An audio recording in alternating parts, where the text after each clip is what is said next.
పెద్దనయ్య, ఉయ్యాల వాళ్ళ నొస్సం కూడా గాదెల్లో ఉన్న ధాన్యం మొత్తం బళ్ళకెక్కించండి. ఈ రేనాటి గడ్డ మీద ఎవరు వస్తువులతో పడుకోకూడదు. పంచిపెట్టండి. అలాగే తమ్ముడు.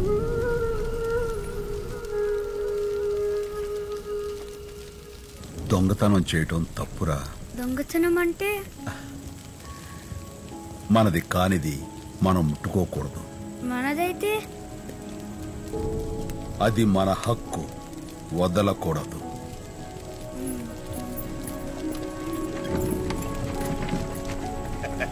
రెడ్డి గారు రమ్మన్నారట. ఈ మాసం తవర్జీ పంపించేశానుగా. రాఘవాచారి, పంటలు పండినంత కాలం మా సీమ ప్రజలు శిస్తు కట్టారా లేదా? మంచోడు కదా దొరా, కట్టేశారు. ఇక కరువు